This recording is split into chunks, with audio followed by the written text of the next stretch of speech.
Interview natin si Kuya sa ano tong ginagawa mo, Kuya? Decorative? Decorative. Decorative. Ilang sakong simento to, Kuya? Isa. Isa? Ilang karatilya na buhangin? 5. 5 karatilya na buhangin. Oo. Ang tubig mo dito, Isa. Isang balde. isang balding tubig. Oo. Tapos yung yung molasses, Dalawa. yung dalawang can ng sardines, maliit. Oo. Okay. Tapos ilang piraso ang labas? 140. 140 na decorative Oo. ang labas. Okay. So, ito pala, idol, ang ginagawa ni Kuya. Decorative ito.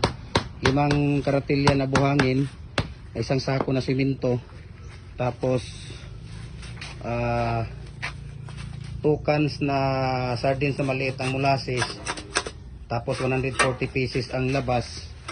Ang tubig naman nito ay isa or dalawang balde na tubig. Ayan. So, dito si Kuya, 140 pieces ang labas. Ito po ay decorative po. Concrete decorative po ito. Ayan. So, sino pang hindi nakapag-follow sa Facebook page namin, follow na po kayo.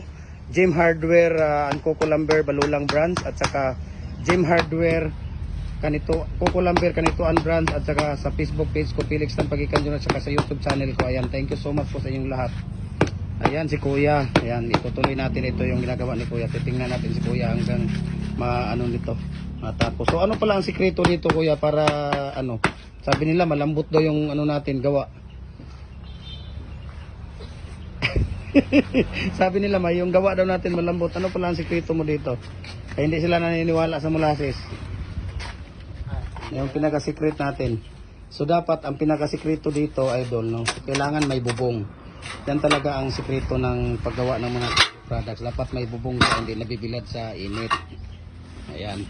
So, ayan si Kuya. Kitang-kita natin si Kuya gumagawa ng decorative blocks. So, simple lang pagkakagawa ng decorative blocks.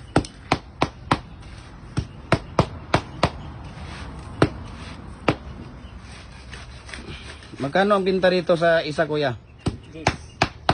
10 pesos ang decorative blocks. Pag delivery natin, tayo nagde-deliver. Hindi na mag-deliver. Pick up price lang.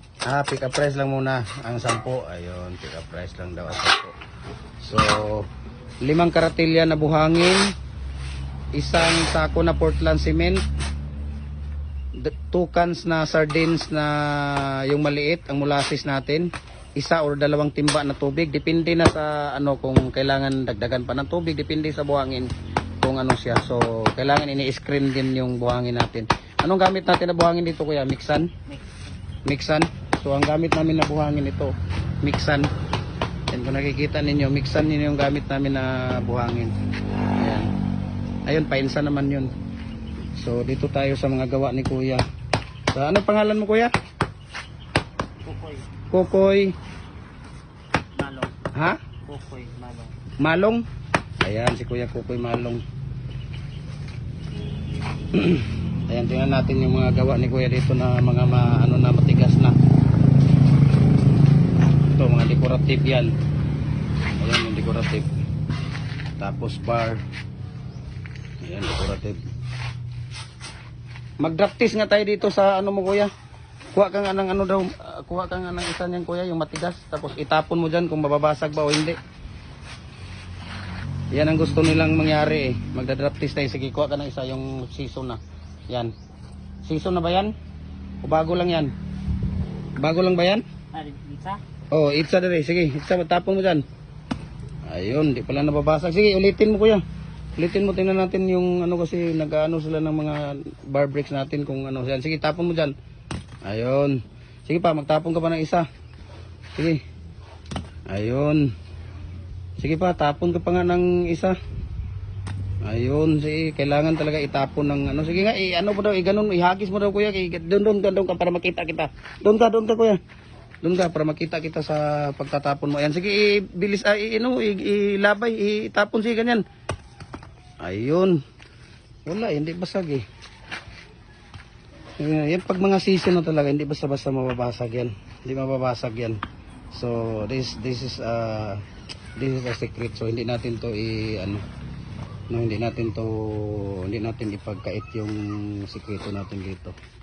Nagalit yung ibang dito sa akin dahil yung pinagsasabi ko na daw yung mga sikreto ng Cagayan de Oro sa natin, concrete products.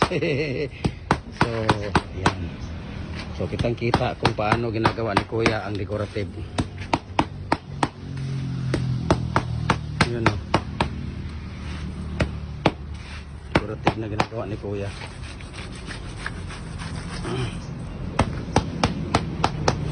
Si Kuya ang gumagawa ng louver blocks na nag-viral din. Malapit ng milyon yung mo Kuya, yung louver blocks mo. Ayan. Yun. Yan yung mga decorative blocks po. So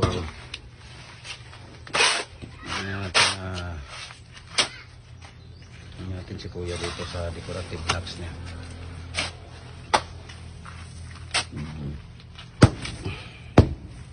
Ayan. Talagang siksik na siksik. Kasi yung si ate, nag-viral si ate doon eh. Umabot na siya ngayon ng kulang-kulang 8 million. Hindi daw siksik yung hollow block ni Ate Maribik. Nakita mo yung Kuya, yung video na yun? Ha?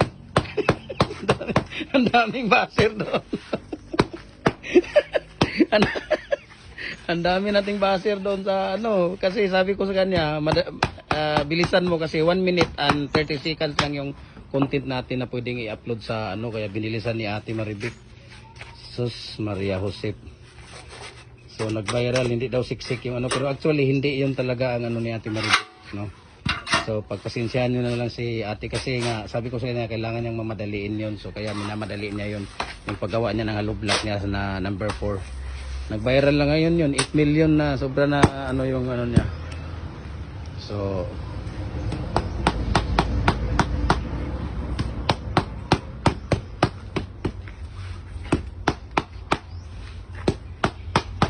₱10 po ang decorative isa. Pero pag kayo mga nagbabalak na magbi-business, siyempre computein ninyo kung magkano ang ginastos ninyo doon sa isang sako, lahat.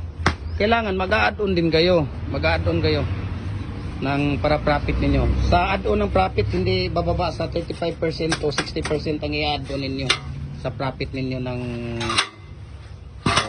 ayun lang. So kailangan ninyo, i-share ninyo yung video natin para marami ang nakakaalam sa ng video natin, ha. Marami ang nakakatawag dito. Marami ang nakakaalam kung paano at anong mga sikreto natin, bakit matibay at matigas yung gawa natin. So, proud Cagayan de Oro po. Ayan, Cagayan de Oro po kami. So, ayan, siksik na ni Kuya yung ayaw na niyang magkaroon ng ayaw na niya magkaroon ng baser doon sa namin. Ayaw ni Kuya magkaroon ng baser na mga ginagawa namin. So ayan, pakita mo yung palo-palo mo Kuya, may mudguard ba niyan? Ayan, may mudguard po. Lahat ng palo-palo mayroong mudguard. So palo-palo ang tawag sa amin, ewan ko kung anong sa Tagalog. So ang sikreto dito idol, molasses. Paano pampatibay?